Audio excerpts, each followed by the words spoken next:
Durante el reinado de la reina Victoria, los británicos participaron en varios conflictos globales, tanto en su imperio como compitiendo con otras potencias coloniales. Algunos relatos dicen que el ejército británico combatió y disparó armas contra enemigos todos los días durante los más de 63 años del reinado de la reina Victoria. Uno de los más extraños de estos conflictos ocurrió entre 1867 y la primavera de 1868. La expedición británica a Abisinia fue especialmente extraña, incluso entre los inusuales conflictos de las pequeñas guerras de la reina Victoria.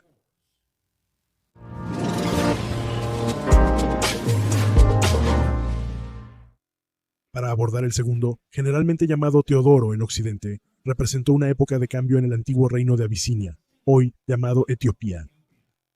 Aunque la dinastía salomónica, descendiente del rey Salomón y la reina de Saba, gobernó desde el siglo XIII durante casi un siglo desde 1769, el emperador fue solo una figura decorativa en la llamada Era de los Príncipes. En ese tiempo, el imperio estaba dividido y el poder disperso entre varias regiones. Teodoro es visto como el primer rey moderno, y logró unificar la nación al vencer a los antiguos señores regionales en varias batallas entre 1852 y su ascenso al trono el 11 de abril de 1855. Teodoro nunca consolidó totalmente el gobierno imperial, pues pasó años reprimiendo rebeliones y aplicando reformas estatales. Pero al enfrentar tanto continuas luchas internas como amenazas externas por la expansión tanto del Imperio Otomano como de Egipto, su trono estaba en peligro, y decidió buscar ayuda. Abisinia era cristiana copta, y aunque era una forma arcaica de la fe, Volker Matthias de la Universidad de Hamburgo explica en su libro de 2011, El sitio de Magdala, que veía a las potencias europeas cristianas como aliados naturales contra otomanos y egipcios. Teodoro esperaba que la Europa cristiana encontrara una causa común contra las incursiones, rebeliones inspiradas principalmente por el Islam. En su obra de 1972, Sacerdotes y Políticos, Donald Cromie, profesor de historia en la Universidad de Illinois, escribe: en octubre de 1862, Tudris realizó un acercamiento clave en asuntos exteriores al escribir a las principales potencias. Propuso enviar embajadas con el objetivo final de obtener alianzas militares y acuerdos para el progreso técnico. Esto era inusual, como indica Cromie. Antes solo mantenía correspondencia y tratos menores con los cónsules. El aislamiento del reino se reflejaba en que, al enviar cartas a las potencias europeas, el rey las redactó en antiguo amárico. Para Teodoro, estos llamados eran quizá su última esperanza para salvar su reino. Como dice Cromie, el éxito podría estabilizar la situación. La derrota podría quitar el último apoyo. Pero el intento terminaría saliéndole mal. Se enviaron cartas a Gran Bretaña, Francia, Prusia, Rusia y Austria, pero Europa parecía desinteresada en el estado aislado por sus conflictos internos. Matisse escribe: Tuatres no apreció al principio la divergencia entre los intereses estratégicos de Etiopía y Europa. Solo Francia respondió de inmediato. Matisse dice que los franceses, pese a sus esfuerzos, apoyaron a los líderes rebeldes del norte, más afines a los misioneros católicos romanos. Cromie dice que la negativa de Francia lo decepcionó profundamente, pero Gran Bretaña lo enfurecería aún más. Gran Bretaña llevaba tiempo cortejando al rey, como explicó G.A. Hinty, corresponsal del London Times, en su libro de 1868, La marcha a Magdala. Los británicos enviaron un cónsul en 1810, tras la invasión napoleónica de Egipto, y establecieron un consulado en 1847. En la época de los príncipes, con la nación dividida y el consulado aún sin consolidarse bajo Teodoro, los británicos eran optimistas y apoyaban sus reformas. Cromie explica que el rey había esperado durante mucho tiempo tener relaciones provechosas con Gran Bretaña, pero Gran Bretaña tenía otros intereses. Aunque los representantes británicos eran optimistas, proteger el cristianismo en África Oriental no era prioridad para su gobierno. Buscaban amistad con los otomanos y querían buenas relaciones con Egipto, pues su algodón era esencial tras la interrupción del suministro del sur de Estados Unidos por la Guerra Civil. El gobierno británico solo vaciló ante la carta del emperador. Cromie simplemente escribe que los británicos, de manera incompetente, se negaron a responder. En 1972, el historiador victoriano Byron Farwell hizo una descripción más colorida de la omisión. Alguien en la Oficina de Asuntos Exteriores lo extravió, o se olvidó, o nadie pudo pensar en una respuesta adecuada. Esto enfureció a un emperador que, según Genti, era descrito por el cónsul como alguien de buenos impulsos y deseos de gobernar bien, pero con temperamento violento y gran orgullo por su dignidad y posición. Cromie escribe que, aunque era cierto que también buscaban el apoyo de Francia y otras potencias cristianas con los mismos fines, recibió poco aliento en esa dirección, y en consecuencia, la amargura de su decepción fue mucho menor. La impaciencia por la demora británica creció hasta estallar. Teodoro respondió tomando rehenes. En 1863 arrestó al misionero británico Harry Stern. Estaba molesto con Stern por varias razones, pero Crummy menciona que la ciudadanía británica influyó en la dureza de Teodoro hacia él. Cuando el cónsul británico Carlos Duncan Cameron protestó, fue arrestado. El emperador arrestó a todos los europeos que quedaban en su campamento. Un fallido intento británico de negociar terminó mal y arrestaron al enviado. Matthews escribe que, a medida que el propio control del emperador sobre su imperio se deterioraba, él se volvía más intransigente. La dificultad abisinia, como la llamó Disraeli, puso al gobierno británico en un aprieto. La detención de funcionarios británicos a manos de un líder africano se consideró una gran afrenta al prestigio británico y perjudicial para la imagen que Gran Bretaña deseaba proyectar a nivel mundial. Tras fallar el rescate de los prisioneros, el gobierno optó por una acción militar para liberarlos. Y él escribe, no fue una guerra que entusiasmara a nadie.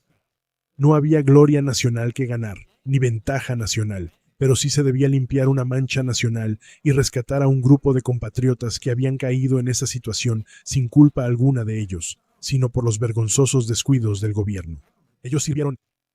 Por lo tanto, se puede decir que Inglaterra, en general, si bien no entró de lleno en la guerra y vaciló un poco ante la idea del probable gasto enorme, sí aceptó cordialmente su necesidad. La reina tardó en responder una carta. El imperio iba a la guerra en un reino lejano y desconocido, mientras el mundo observaba.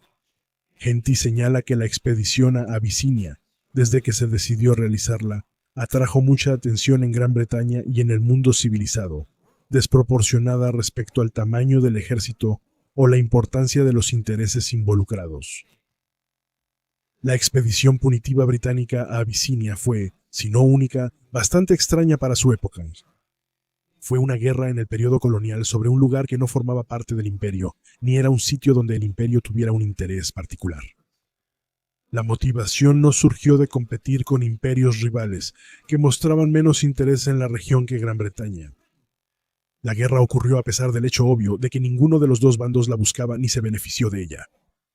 La motivación se describió como humanitaria, una expedición para aliviar el sufrimiento de algunos rehenes. Farwell explica. Había un sentimiento general en Gran Bretaña de que un súbdito británico debía ser protegido, y si era necesario, rescatado, donde quiera que estuviera. Para hacer la expedición aún más extraña, el instrumento que el gobierno eligió para la expedición fue el ejército de Bengala. El ejército de Bengala era el de la Presidencia de Bengala, una división de la India británica y remanente de antes de 1858, cuando la Compañía Británica de las Indias Orientales tenía sus propios ejércitos. Aunque dependían de la corona, los ejércitos de la presidencia no eran parte del ejército británico regular, sino que defendían la India británica y los estados principescos. Las tropas de los ejércitos indios o de la compañía se habían utilizado ocasionalmente en campañas, por ejemplo, durante la Primera Guerra del Opio en 1839, así como en la frontera en Afganistán y Birmania. Sin embargo, era inusual organizar una expedición tan lejana con tropas principalmente de Bengala y Bombay. Los ejércitos indios solían operar en India, o cerca. Pero, aún más extraño, la expedición estaría bajo el mando del comandante del ejército de Bombay, el general Sir Roberto Napier. Aunque Napier era un nombre conocido en Gran Bretaña, Farwell dice que en la historia militar del siglo XIX es fácil confundirse entre los Napier, ya que varios tuvieron mandos en guerras napoleónicas y coloniales. Sir Roberto, en realidad, no era pariente de los otros Napier. Aunque veterano en campañas indias, Napier era una rara elección para liderar una expedición extranjera importante. Sir Roberto Napier fue general de los ingenieros reales. Su selección significaría que la expedición más grande hasta ese momento en la historia del imperio sería confiada a un ingeniero. Eso fue bueno, pues se necesitarían todas las habilidades de un ingeniero. El ministro de Relaciones Exteriores, Sir Eduardo Stanley, afirmó que sería una locura enviar un ejército británico a un país desconocido, con clima tropical y lejos de sus reservas, sin antes investigar cómo trasladarlos, alimentarlos y mantenerlos sanos. Henty describió el reino como el país más montañoso, inaccesible, guerrero y salvaje del mundo. Aunque muchas de las que Farwell llama las pequeñas guerras de la reina Victoria incluyeron desafíos geográficos considerables, Abisinia se distinguió entre ellas. Transportar al ejército de la India a África ya era una tarea bastante grande, pero ese ejército tendría que cruzar una vasta tierra con un terreno imponente y prácticamente sin caminos. Farwell relata que trasladar a las tropas de Bengala y Bombay a la fortaleza de Teodoro en Magdala fue un desafío, ya que algunos soldados llevaban rifles de retrocarga y otros mosquetes de avancarga. Unos usaban uniformes caqui, otros abrigos rojos o azules.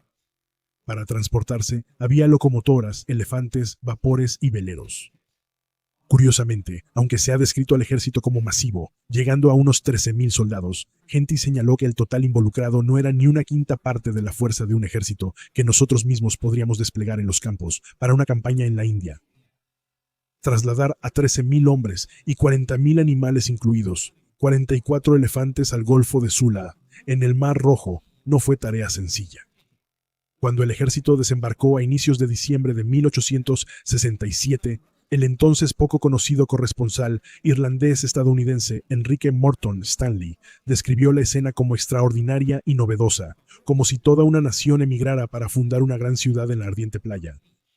El desafío logístico era impresionante, como correspondía al ingeniero a cargo. Un destacamento avanzado de ingenieros esencialmente creó un puerto donde antes no existía ninguno.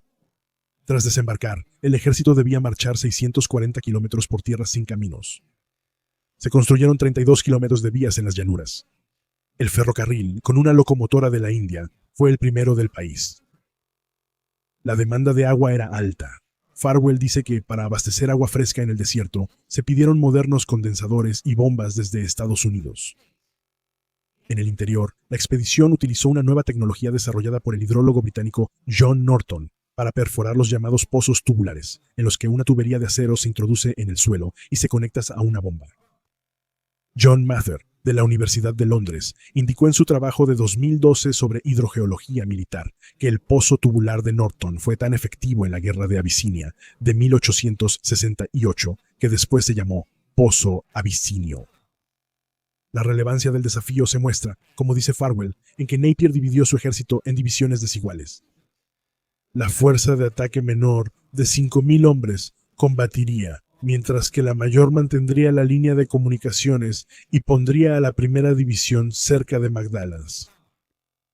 La primera gran batalla ocurrió cuando Napier cometió un error el 10 de abril al dejar pasar su tren de bagajes bajo una posición abisinia fortificada.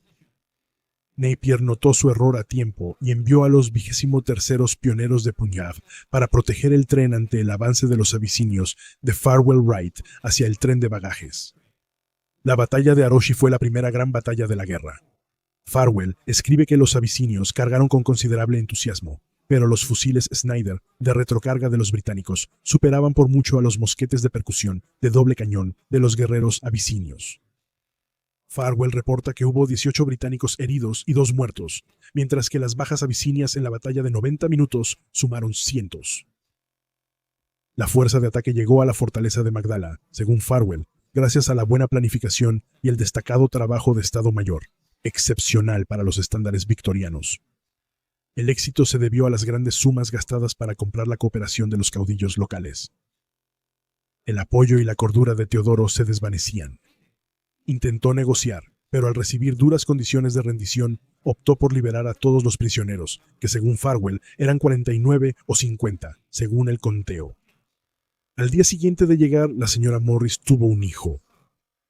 Irónicamente, el exprisionero del emperador, cuyo cautiverio motivó la expedición, nombró al niño Teodoro. El gesto de Teodoro llegó demasiado tarde. Napier planeaba derrocar al emperador. Dio un ultimátum, y cuando Teodoro no se rindió, comenzó el ataque. Aunque Magdala era considerada inexpugnable y estaba bien ubicada, el emperador ya estaba desesperado, y su fuerza disminuida. La poderosa fortaleza cayó por una táctica extraña. Un soldado raso del 33º Regimiento, llamado Jaime Bergen, levantó a un tamborilero llamado Miguel Magner sobre la muralla de 12 pies de la fortaleza. usando la culata de su rifle para empujarlo los últimos metros. Magner ayudó a Bergen a subir la muralla. Bergen dio fuego de cobertura, y Magner ayudó a otros a subir. Farwell escribe: la poderosa fortaleza había caído con el costo de solo 2 oficiales y 13 soldados de otras filas heridos. El emperador, abatido, se suicidó con una pistola que, según Farwell, le envió la reina Victoria en tiempos mejores. La expedición a Abisinia fue presentada como un éxito. Rescataron a los rehenes, pero algunos se quejaron por tener que dejar Abisinia. El emperador fue derrotado, aunque su reinado parecía estar a punto de colapsar por sí solo. Los británicos se llevaron numerosos tesoros culturales y manuscritos antiguos que terminaron en museos británicos, así como el hijo de Teodoro. El príncipe vivió y estudió en Inglaterra, y murió de una enfermedad allí a los 18 años. Napier recibió un título nobiliario como Barón Napier de Magdala, y opinó: en general, Inglaterra puede sentirse orgullosa de la campaña. Hubo un periodo de inestabilidad y conflicto en Abisinia tras la muerte de Teodoro, pero el poder del trono fue restaurado en gran medida con la ascensión de Juan IV, quien pudo tomar el trono porque Napier le había dado un gran suministro de armas y equipo, a cambio de ayudar a la expedición británica. Farwell destaca que, antes de terminar la expedición, ya había surgido otro conflicto en los límites del imperio, ahora en Nueva Zelanda. La expedición a Abisinia fue extraña bajo cualquier estándar, relevante solo porque, según Genty, quien la vivió de primera mano, se realizó en condiciones extraordinarias y novedosas. Espero que hayas disfrutado El Chico de la Historia. La historia merece ser recordada. Si te gustó, dale like, suscríbete y compártelo con tus amigos. Si crees que la historia merece ser recordada, puedes apoyar a El Chico de la Historia como miembro en YouTube, patrocinador en Locals o mecenas en Patreon. También puedes visitar nuestra increíble tienda de productos o reservar un mensaje especial de El Chico de la Historia. La historia merece ser recordada en Cameo.